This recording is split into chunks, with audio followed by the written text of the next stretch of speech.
Morning friends. आज का जो टॉपिक हम लेना चाह रहे हैं, जैसे कि पहले एक वीडियो में आपने देखा था, हमने क्रिस्टल फील्ड थ्योरी की बात जहाँ पे की थी, और उसी को आगे बढ़ाते हुए आज हम एक नई चीज़ इसमें ले रहे हैं, crystal field splitting energy in octahedral complex. यानी अष्टक के संकुलों के अंदर स्प्लिटिंग विपाटन ऊर्जा कैसे हम समझा पाए, कैसे निकाल पाए, इसका एक टॉपिक ले रहे हैं आज। तो यहाँ आप देखेंगे, देखिए मैंने बताया था कि ये डी ऑर्बिट की स्थिति थी। किस समय डी ऑर्बिटल जब डी जनरेट अर्थात एक समान ऊर्जा के जब डी ऑर्बिट उपस्थित है, उस समय की स्थिति क्या होती है। देखिए ये स्थिति है, और यहाँ पे मैंने कहा था आपको, जो ऑक्टाहाइड्रल की बात कर रहे हैं, विशेष रूप से क्यों टॉपिक ले रहे हैं ऑक्टाहाइड्रल, तो यहाँ पे मैंने कहा था ये दो कक्षक ऊपर चले जाएंगे, तीन कक्षक नीचे आ जाएंगे। ये औसत ऊर्जा इसकी, ये क्या है, एवरेज एनर्जी, डी कक्षक की एवरेज एनर्जी है। इससे मैंने कहा था दो कक्षक ऊपर की ओर जाते हैं, तीन कक्षक नीचे की ओर आ जाते हैं, यानी दो औसत ऊर्जा से अधिक ऊर्जा के कक्षक हैं, और तीन कक्षक जो है वो औसत ऊर्जा से लो ऊर्जा के कक्षक हैं। इनको हमने नाम दे दिया था ई कक्षक, और इनको दे दिया था हमने T2G कक्षक। इसी को अगर आप आगे लें, आप देखिए ये हमने पुनः 5 कक्षक जो समराइज बनाए, और यहाँ पे आप देखिए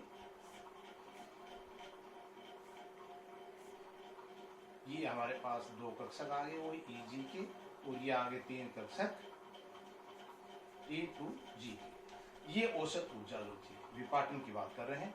यहाँ देखिए ये ऊर्जा हम बात कर रहे हैं, यहाँ पे एक ये ऊर्जा जो औसत ऊर्जा से उच्च ऊर्जा के हैं, ये बताए थे मैंने आपको +0.6, और इसका नाम हमने दे दिया डेल O। डेल जीरो नहीं है, डेल O, ऑक्टाहाइड्रल की विपाटन ऊर्जा क्या है, और ये नीचे वाले कक्षक 0.4 डेल O। और ये जो टोटल ऊर्जा का जो अंतर है, ये हमेशा एक समान रहेगा, डेल O के नाम से लिखा दें, या इसको 10dQ के नाम से भी हम संबोधित कर सकते हैं। तो यहाँ एक सीधा सा क्या निकला कि जब समान ऊर्जा की डी कक्षक एक साथ हैं, जिन्हें हम डी जनरेट कक्षक कह रहे हैं, ये लिगेंड जब भी इसके पास प्रवेश करेगा तो डी कक्ष को मैंने कल बताया था जैसे आपको कि हलचल शुरू हो जाती है, ऊर्जा का उठाव शुरू हो जाता है, और उसके कारण से कुछ कक्षक जो है वो हायर एनर्जी को जाते हैं, कुछ कक्षक लो एनर्जी को जाते हैं। इसका रीजन मैंने आपको बताया था कि अभिविन्यास क्या है, आने वाले लिगेंड का अभिविन्यास क्या है, एक्स एक्सिस की ओर है या एक्स वाई एक्सिस के मध्य की ओर है। तो एक्स वाई और जेड एक्सिस के अगर मध्य में अभिविन्यासित है तो स्थिति क्या होगी, T2Z वाली बनेगी। यहाँ पे तीनों कक्ष जो मैंने बताया था आपको, DXY, DYZ और GZX, जो कि लोअर एनर्जी कक्षक हैं, और दो कक्षक हायर एनर्जी के DX2Y2 और DZ2 जो कि हायर एनर्जी कक्षक हैं। ये एक विपाटन का इसका रूप है।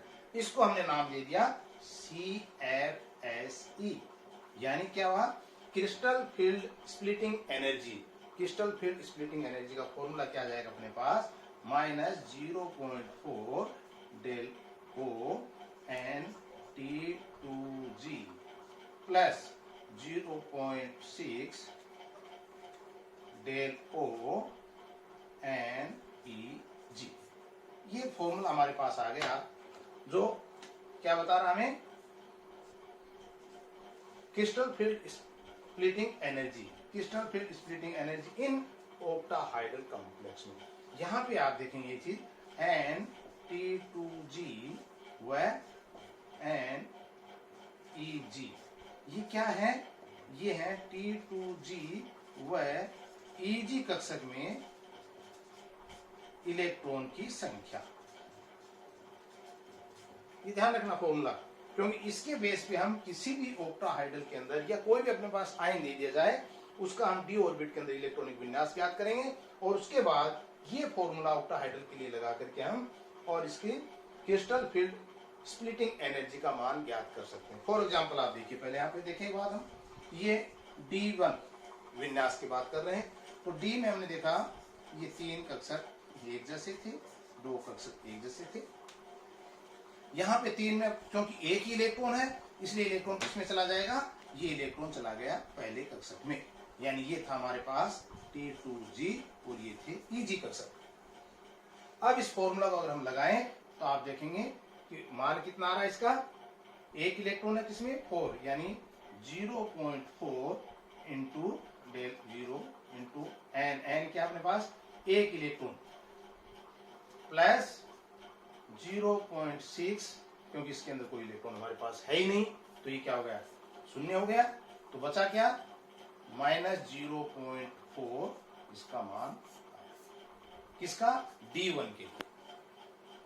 यहां पे एक चीज और देखना कि हमने कहा कि लिगेंड की बात जो हमने की थी कि लिगेंड दो प्रकार के विशेष रूप से, स्ट्रॉन्ग और वीक। स्ट्रॉन्ग लिगेंड वो होते हैं, तो लिगेंड को मैंने कहा दो प्रकार के लिगेंड हमने बात की थी, एक स्ट्रॉन्ग फील्ड लिगेंड होता है, एक वीक फील्ड लिगेंड होता है। स्ट्रॉन्ग फील्ड लिगेंड क्या करता है, नंबर ऑफ अनपेयर्ड इलेक्ट्रॉन, अयुग्मित इलेक्ट्रॉन को युग्मित करने की कैपेसिटी में होती है। और वीक फील्ड क्या होता है, अयुग्मित है तो अयुग्मित ही रहेंगे, वो युग्मित करने की कैपेसिटी में नहीं होती, इसलिए उनको वीक नाम दे दिया, इनको स्ट्रॉन्ग नाम दे दिया। यहाँ इसलिए बता रहा हूँ ये चीज क्योंकि आगे हम देखेंगे D2 और D3 की अगर हम स्प्लिटिंग एनर्जी निकालें तो आप पाएंगे कि कोई अंतर नहीं आ रहा, यानी यहाँ पे स्ट्रॉन्ग फील्ड और वीक फील्ड का कोई प्रभाव नजर नहीं आएगा। क्यों नहीं आएगा, क्योंकि D2 में अगर हम आगे चलेंगे, देखिए आप, तो यहाँ क्या हुआ, एक इलेक्ट्रॉन इसमें गया, एक इसमें गया, ये हमारे पास खाली है अभी इजी वाला। और D3 के अंदर आप पाएंगे कि एक इलेक्ट्रॉन इसमें गया, एक इसमें गया, एक में, D3 तक चाहे स्ट्रॉन्ग फील्ड लिगेंड हो चाहे वीक फील्ड लिगेंड हो, इलेक्ट्रॉन सबसे पहले किसमें भरेंगे, T2G कक्षक के अंदर ही इलेक्ट्रॉन प्रवेश करेंगे। अब देखिए D3 का मान निकाल लो, D3 का मान क्या आएगा, यहाँ पर वापिस मान रख सकते हैं 0.4 इंटू 3, क्योंकि 3 इसमें n का मान 3 है, प्लस 0.6, ये क्या 0 हमारे पास कोई है ही नहीं, तो क्या बच गए -1.2, किसके लिए, D3 के लिए, ये 0.8। इसका मतलब क्या है, D1 D2 D3 तक कोई दिक्कत हमें नहीं है, चाहे स्ट्रॉन्ग फील्ड हो चाहे वीक फील्ड हो। आगे चलते हैं D4 के लिए। D4 में देखिए ये वीक फील्ड की बात हम कर रहे हैं, D4 वीक फील्ड। तो वीक फील्ड में मैंने पहले बताया था आपको कि नंबर ऑफ इलेक्ट्रॉन क्या हो जाएंगे, अयुग्मित ही रहेंगे, क्योंकि यहाँ पे युग्मित करने की कैपेसिटी नहीं है। वीक फील्ड दुर्बल लिगेंड की बात कर रहे हैं, यहाँ पे उनकी युग्मित करने की कैपेसिटी नहीं है, तो क्या कारण होगा, तो यहाँ पे अगर जो ऊर्जा का मान आएगा वो क्या आ जाएगा, अब 0.4 इंटू 3 प्लस 0.6 इंटू 1, तो ये क्या हुआ 1.2 माइनस प्लस 0.6। तो इससे इसका मान भी हम निकाल सकते हैं, जो मान आ रहा आपका इसका, क्योंकि इसमें नंबर ऑफ अनपेयर्ड T2G में कितने थे, T2G के अंदर 3 इलेक्ट्रॉन थे, तो 4 3 12 1.2, और यहाँ पे प्लस 0.6, कितने इलेक्ट्रॉन है Eg में, एक इलेक्ट्रॉन है तो 0.6, तो मान आएगा -0.6, किसके लिए, D4 के लिए। और ये किसके लिए था, वीक फील्ड के लिए। अब देखिए आप, अगर यही स्ट्रॉन्ग फील्ड होता तो क्या स्थिति होती, ये दोनों आ गए हमारे पास Eg और ये T2G। अब स्ट्रॉन्ग फील्ड है, इसका मतलब 4 इलेक्ट्रॉन हमें भरने हैं, तो पहले 1 2 3, अब स्ट्रॉन्ग फील्ड है इसलिए एक इलेक्ट्रॉन वापस किस में चला जाएगा, T2G के अंदर ही चला जाएगा, और इसका मान क्या आ जाएगा, -0.4 इंटू 4 प्लस 0.6 इंटू 0, तो ये मान कितना हो गया, -1.6 मान आ जाएगा किसका, D4 का स्ट्रॉन्ग फील्ड में, और वीक फील्ड में है -0.6। तो ये इस प्रकार से हम D5 D6 D7 D8 तक निकाल सकते हैं, और D8 10 के अंदर आपको पता है 0 आएगा, और D5 के अंदर भी। तो कहने का अर्थ है किसी भी को भी हमें दे दिया जाए संक्रम तत्वों में, इसके लिए हम क्रिस्टल फील्ड स्प्लिटिंग एनर्जी का मान जो है वो ज्ञात कर सकते हैं। नेक्स्ट लेते हैं हम इसके अंदर इसी का, एक बार आप इसको देख लें थोड़ा सा हो, तो यहाँ इसको पुनः एक बार अपन देख लें एक बार। Crystal field splitting energy octahedral, टेट्राहाइडल की और स्क्वायर प्लेनर की बाद में बात करेंगे, पहले हम ऑक्टाहाइडल पे चल रहे हैं। तो यहाँ मैंने कहा था डी जनरेट मेटल आयन, यानी डी ऑर्बिटल डी कक्षक का विपाटन कैसे हो रहा है, Eg कक्षक और T2G कक्षक। T2G कक्षक के अंदर 3 कक्षक आ जाते हैं, Eg के अंदर 2 कक्षक आ जाते हैं। ऊर्जा एनर्जी का डायग्राम अगर बनाए तो आप देखेंगे कि ये Eg कक्षक T2G कक्षक दोनों की ऊर्जा अंतर है वो 10dQ के बराबर होती है।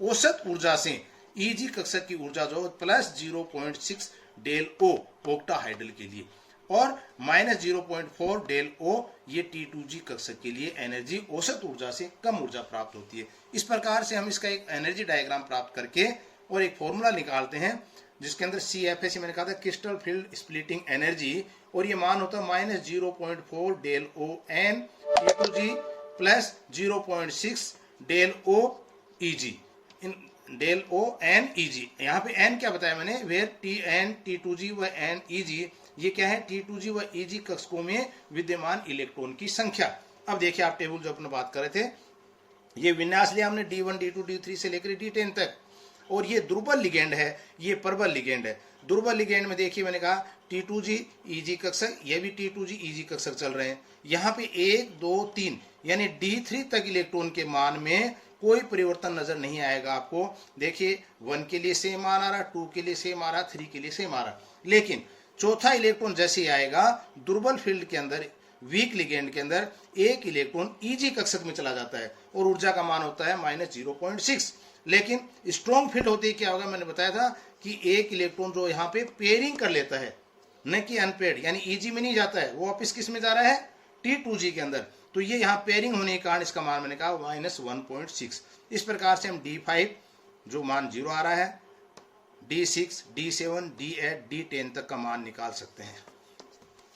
देखिए आगे क्रिस्टल फील्ड स्प्लिटिंग एनर्जी इन टेट्राहाइड्रल कॉम्प्लेक्स। अभी ऑक्टाहाइड्रल की बात कर रहे थे, अब टेट्राहाइड्रल कल भी आपको बताया था, वही देखिए ये डी जनरेट ऑर्बिट हमारे पास पांचों, और इसके यहां आपको ध्यान रखना है, ये मैंने कहा यहाँ पे T2 और यहाँ मैंने कहा आपको E, ये ध्यान रखना विशेष करके। ये 3 कक्षक हो गए, इसमें 2 कक्षक, ये औसत होता है। यहाँ पे G नहीं लगाना है आपको, ये G का प्रयोग नहीं करना है, जो क्या बताया था मैंने आपको, सिमेट्री, क्योंकि टेट्राहाइड्रल चतुष्फलकीय के अंदर सिमेट्री नहीं पाई जाती है, इसलिए हम T2 लिखेंगे और यहाँ E लिखेंगे। इनका अर्थ मैंने कल आपको बताया था। और ऊर्जा की अगर हम बात करें तो देखिए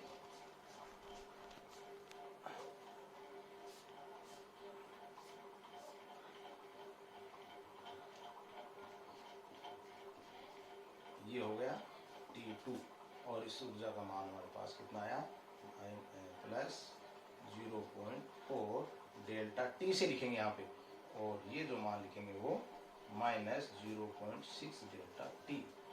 ठीक है, यहाँ पे 2 आ गए, ये आ गए EG की, और मान वही मैंने बताया दोनों का क्या होगा, डेल्टा T। यहाँ पे डेल्टा T से संबोधित कर रहे हैं, वहां हमने ऑक्टाहाइड्रल O से संबोधित कर रहे थे, यहाँ हम T से संबोधित कर रहे हैं। अंतर से आपको इतना ही देखना है इसमें कि वही समान ऊर्जा कक्षक है, लिगेंड आने के बाद ऊर्जा विभाजन होगा, और विभाजन होकर के D कक्षक जो है वो सब सेल EG और T2G, जो कि हम ऑक्टाहाइड्रल में बात कर रहे थे, यहाँ पे आपको ध्यान ये रखना है E और T2, ये ध्यान रखना कि यहाँ पे G का प्रयोग नहीं करेंगे। 2 तरीके से विभाजित हो गया, T2 ऊपर के कक्षक हो गए, E नीचे के, यानी लोअर एनर्जी के हो गए, ये हायर एनर्जी के हो गए। यहाँ पे औसत ऊर्जा से 0.6 एनर्जी हायर कौन से, T2 कक्षक है, और यहाँ पे -0.6 जो है वो EG कक्षक जो लोअर एनर्जी के हैं, और 0.4 जो है वो प्लस वो किसके हैं, डेल्टा T, यानी इसके हैं T2 के कक्षक हैं, इनकी बात करें। इसी प्रकार से इसका भी हम निकाल सकते हैं CFSE, crystal field splitting energy का मान, और ये क्या आ जाएगा आपके पास, +0.4 डेल्टा T एन T2, ठीक है, plus -0.6 delta T n E कक्षक। ये आपको ध्यान रखना है यहाँ पे, ये 0.4 डेल्टा T एन T2 में, और ये -0.6 डेल्टा T एन इसमें है, E में कक्षकों में है। अब इसमें भी आप देख लें एक बार, फिर D1 का मान निकालें। D1 के लिए क्या आएगा, -0.6 इंटू 1 प्लस 0.4 इंटू 0। ठीक है, तो ये कितना है आपके पास, -0.6। ठीक है, तो D1 के लिए कितना मान आया? -0.6। अब इसके बाद 2 आएंगे तो 1.6, तो D2 के लिए कर सकते हैं। अब देखिए यहाँ पे D2 तक का कोई दिक्कत नहीं आपके लिए, क्योंकि D2 के अंदर क्या हमारे पास 2 कक्षा नीचे, 1 इलेक्ट्रॉन इसमें आ गया, 1 इलेक्ट्रॉन इसमें आ गया। D3 का मान और वीक फील्ड के लिए अगर हम लें तो D3 का मान में क्या आएगा?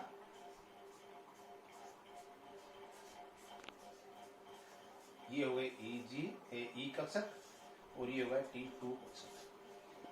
अब वीक फील्ड है, इसका मतलब क्या होगा आपका? 1 इलेक्ट्रॉन इसमें आएगा, 1 इलेक्ट्रॉन इसमें आएगा और 1 इलेक्ट्रॉन जो वो इसमें चला जाएगा, क्योंकि ये क्या है? वीक फील्ड की हम बात कर रहे हैं वहां पे। अगर यही स्ट्रॉन्ग फील्ड होता तो क्या करते?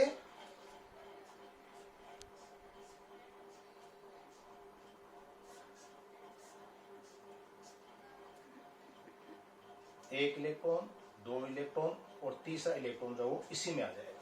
ये ध्यान रखना, तीसरा इलेक्ट्रॉन D3 का यहाँ पे पेयरिंग हो जाएगा।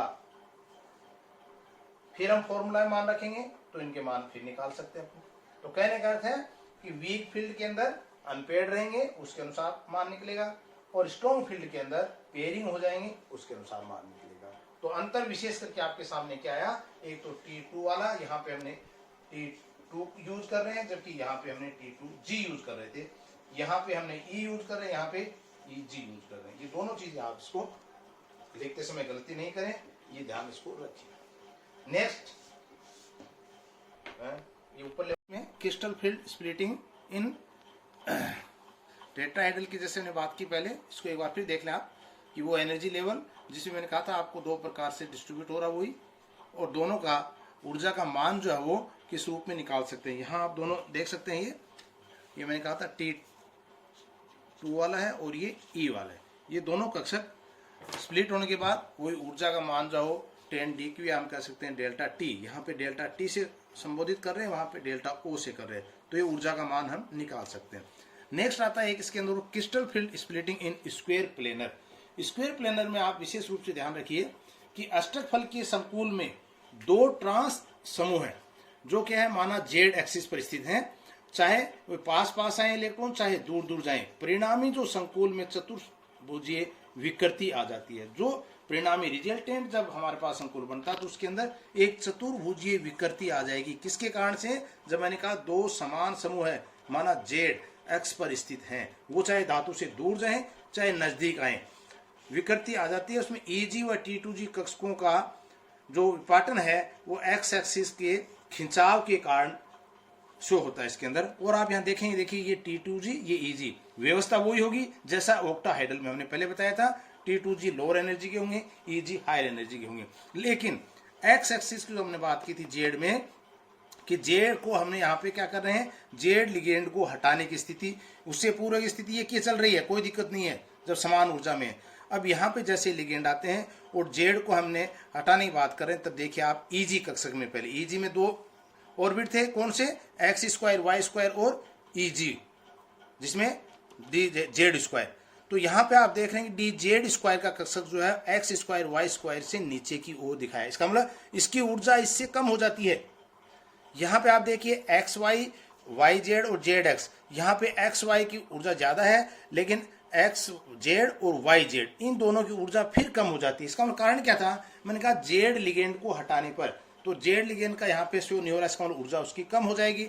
अब आगे जब विपाटन और होता तब आप देखिए एक्स स्क्वायर वाई स्क्वायर, जिसको हमने कह दिया B1G के नाम से, और जेड स्क्वायर जो कक्ष था उसकी एनर्जी नीचे के T2G ऑर्बिट के एक्स वाई ऑर्बिट से कम हो जाती है। ये ध्यान रखना विशेष रूप से, एक्स वाई ऑर्बिट की ऊर्जा जो है वो EG के जेड स्क्वायर कक्ष से ज्यादा हो जाती है। इसलिए हमने कहा एक्स वाई B1G नाम दिया और इसको जेड को नाम दिया हमने A1G। तो ये नाम संबोधित आप कर सकते हैं, इसके लिए कोई ज्यादा रटने की जरूरत नहीं आपको। यानी एक सिंबल आपको दिखा रहा है कि डेल्टा का मान जो हो कितना, यानी B1G B2G के मध्य वो 10DQ का अंतर आ रहा है। यहाँ पे एक्स जेड और वाई जेड यानी 2 समान ऊर्जा के कक्षक हैं, ये जो है सबसे लोवेस्ट एनर्जी के कक्षक हो जाएंगे। तो यहाँ पे आप देख सकते हैं, दो एग्जांपल आपको मैं कराऊंगा इसके अंदर। तो स्क्वायर प्लेनर कॉम्प्लेक्स के अंदर हम जहाँ बात कर रहे थे, तो ये किसमें पाया जाता है? D8 विन्यास में पाया जाता है। D8 विन्यास में जैसे हम हेक्सा एक्वा निकल बात करें या साइनो हेक्सा साइनो निकलेट की बात करें, इन दोनों एग्जाम्पलों से हम समझ पाएंगे कि ये इलेक्ट्रॉन का कॉन्फ़िगरेशन किस रूप में हो रहा। अब देखिए यहाँ पे जो इलेक्ट्रॉन हम कर रहे थे इसी में पहले भी कि भाई किस प्रकार से ये जा रहे हैं। देखिए ये डी कक्षक की स्थिति थी और यहाँ पे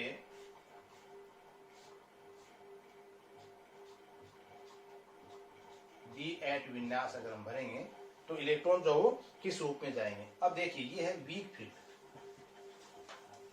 लिगेंड कैसा हमारे पास? वीक फील्ड, इसकी बात कर रहे हैं। जल जो है वो वीक फील्ड लिगेंड है। तो ये इलेक्ट्रॉन जब हम भरेंगे D8 की बात कर रहे हैं तो ये किस में जाएंगे? Weak field. इसका मतलब किस में जाएंगे इलेक्ट्रॉन? पहले तो ये है 1 2 3 4 5 अनपेयर्ड हो गए, उसके बाद पेयरिंग 6 7 8, ये स्थिति बनेगी आपकी इसमें T2 में और Eg में। तो ये बन गई वीक फील्ड के लिए। अब देखिए स्ट्रॉन्ग फील्ड अगर होता तो यहां क्या स्थिति बनती?